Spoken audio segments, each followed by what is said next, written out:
कई बार कोई बात ऐसी हो जाती है जिससे हम बहुत ज़्यादा एक कहते हैं ना घबरा जाते हैं कि आगे अगर ऐसा हुआ तो डेफिनेटली हमें प्रॉब्लम हो जाएगी। ओके, तो सबसे पहली बात कि हमें डर क्यों लगता है, वो इसलिए लगता है जब हमें खुद पर भरोसा नहीं होता, हमें खुद पर ट्रस्ट नहीं है कि हम अपने एग्जाम्स को सही से लिख पाएंगे, हम अपने क्वेश्चन पेपर को अटेम्प्ट कर पाएंगे या जो hello and very good evening students, कैसे हैं आप सब लोग। मैं कलश गोयल स्वागत करती हूँ आप सभी का आपके चैनल अकाउंटिंग गुरुजी पर।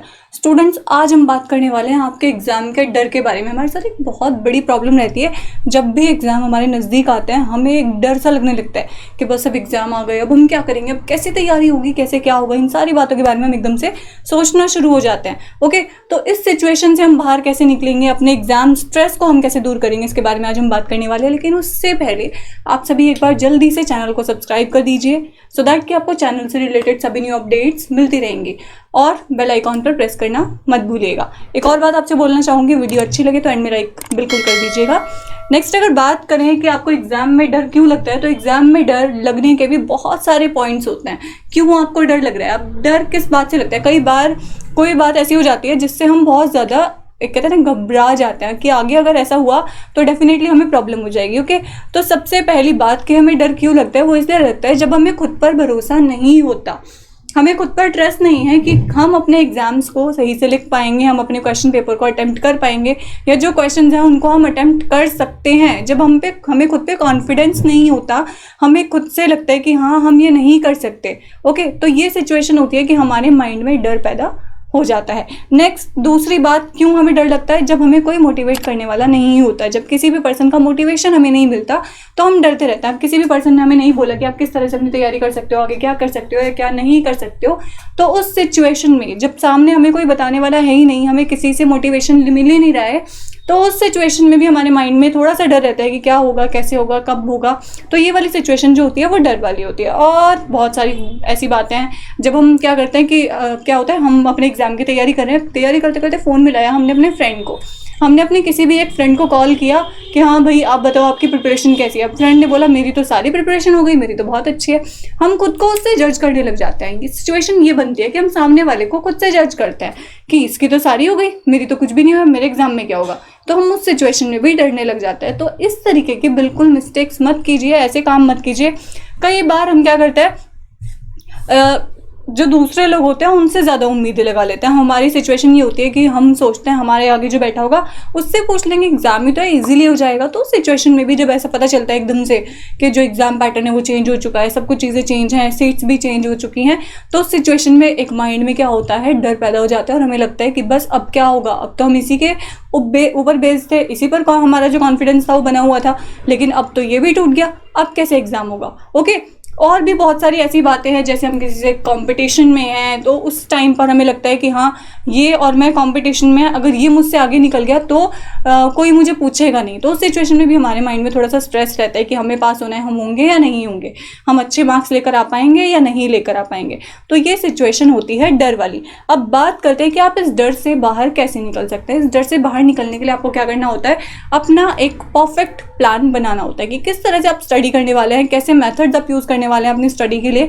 वो सारी चीज़ें आपको अपने माइंड में सेट कर लेनी होती है। मतलब आपको अपना पूरा एक प्लान बनाना है कि हाउ टू स्टडी, हमें स्टडी कैसे करना है। दूसरी बात, आपको ये देखना है कि मुझे किस सब्जेक्ट में प्रॉब्लम है, किस सब्जेक्ट की वजह से मुझे ज़्यादा डर लग रहा है या मेरे डर का रीज़न क्या है। रीज़न फाइंड आउट करना कि क्या रीज़न है जो मुझे इतना डर लग रहा है। जब आपको रीज़न पता चल जाएगा तो डेफिनेटली आप उस रीज़न को ख़त्म करने की कोशिश करेंगे और उसके बाद आपको थोड़ा डर जो है वो नहीं लगेगा।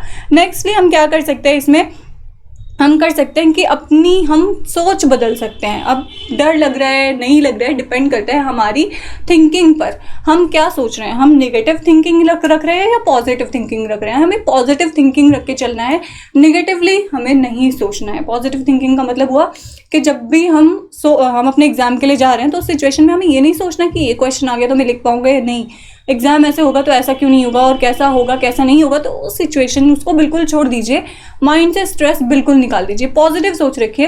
क्या सोच रखनी है, एग्जाम कैसा भी आए, क्वेश्चन पेपर कैसा भी आए, मुझे सब कुछ करके आना है, मैं सब कुछ कर सकती हूँ।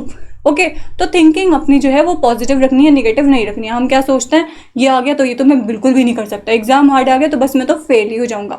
तो ये इस तरीके की सोच बिल्कुल अपने माइंड में मत रखिए, निगेटिव थिंकिंग बिल्कुल भी नहीं होनी चाहिए। और दूसरी बात मैंने आपको अभी बताई है कि आप अपने एग्जाम्स के लिए कई बार कॉम्पिटिशन में रहते हैं कि ये पर्सन आगे निकल गया तो क्या होगा, मैं आगे निकल गया तो बहुत अच्छा हो जाएगा, और ये पीछे रह गया तो भी मेरे लिए बेटर होगा, लेकिन अगर ये मुझसे आगे निकल गया तो मेरी तो नाक ही कट जाएगी। नो, ऐसा कुछ नहीं होता।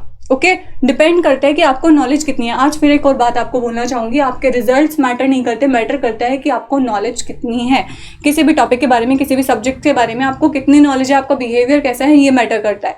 रिजल्ट्स जो होते हैं वो सिर्फ एक टाइम पीरियड के लिए होते हैं, वो ज़्यादा टाइम के लिए मैटर नहीं करते। हालांकि रिजल्ट्स की परसेंटेज जो होती है उससे आगे फर्क पड़ता है, ओके लेकिन नॉलेज से उससे भी ज़्यादा फर्क पड़ता है। हमें नॉलेज ज़्यादा है, रिजल्ट में मार्क्स कई होता है ना कि कुछ स्टूडेंट्स स्टार्टिंग में फेलियर्स होते हैं लेकिन आगे जाके वही सक्सेसफुल हो जाते हैं। तो इस तरह की थिंकिंग मत रखिए कि ऐसा हुआ तो मैं क्या करूँगा, मेरे साथ क्या होगा। दूसरी बात, अपने टाइम को सोचने में वेस्ट मत कीजिए। हम डर डर में बस सारा टाइम सोच में ही निकाल देते हैं, क्या होगा, कैसे होगा, कब होगा, क्यों होगा, क्या नहीं होगा। तो इस टाइम को अपना वेस्ट मत कीजिए, अपने टाइम का प्रॉपरली यूटिलाइजेशन कीजिए, अपने एग्जाम्स में पूरा अपना ध्यान लगाइए। ओके, माइंड में बिल्कुल भी ये मत रखिए कि अगर क्वेश्चन पेपर ऐसा आया या ये हार्ड क्वेश्चंस आ गए। कई बार क्या होता है, मैथ्स न्यूमेरिकल वाले जो क्वेश्चंस होते हैं उनको लेकर डरते रहते हैं कि अगर न्यूमेरिकल आ गया तो बस मेरा तो हो गया काम। ओके, ऐसा सोचकर मत चलिए। न्यूमेरिकल आता है तो साथ में थ्योरीज भी आती है, और न्यूमेरिकल भी आपको बहुत ज़्यादा हार्ड जो है नहीं आता वही है जो आपके सिलेबस में होता है। बट डिपेंड करता है कि आप उसको पढ़ रहे हैं या नहीं पढ़ रहे हैं, आप अपना टाइम वेस्ट कर रहे हैं डरने में या अपना टाइम वेस्ट कर रहे हैं पढ़ने में। ओके, नेक्स्ट बात एक और इम्पॉर्टेंट है आप लोगों के लिए, कभी भी आपको ऐसा लगे कि आपने बहुत ज़्यादा पढ़ लिया है, स्ट्रेस लेवल बहुत ज़्यादा हाई हो गया है, तो थोड़ा सा म्यूजिक उसमें हेल्पफुल होता है कि आप थोड़ा सा लाइट म्यूजिक सुने। कई बार कई लोगों ने आपको बात बताई होगी कि आप अगर हल्का सा म्यूजिक सुनते हैं ना थोड़े टाइम के लिए, मैं ये नहीं कहती कि आपको माइंड को डाइवर्ट करना है, लेकिन थोड़ा सा अगर आप उस अपने माइंड को डाइवर्ट करके किसी और जगह लगाएंगे तो जब दोबारा आप पढ़ने के लिए बैठते हैं तो फ्रेश माइंड से आपकी स्टडी होती है और भी बहुत अच्छे तरीके से आप अपने एग्जाम्स को कर पाते हैं। दूसरी बात, आपको कहा जाता है ना कि जब भी आप पढ़ रहे हैं तो उस टाइम पर अपने माइंड को रिलैक्स रखने की ज़रूरत होती है। इनफैक्ट एग्जाम टाइम में भी बच्चे डरते रहते हैं, बस अब तो ये क्वेश्चन आ गया, अब तो मार्क्स ही गए मेरे, मैं तो खत्म बिल्कुल। तो सिचुएशन में बिल्कुल अपने माइंड को रिलैक्स करके रखिए। डरने से कुछ नहीं होगा, डरने से बस हार होती है। डरने वाले कहते हैं ना कि जो चलते हैं अपने कदम आगे बढ़ाते हैं उनके मंजिल खुद बन जाती है, लेकिन जो डरते हैं उनकी मंजिल पीछे छूट जाती है।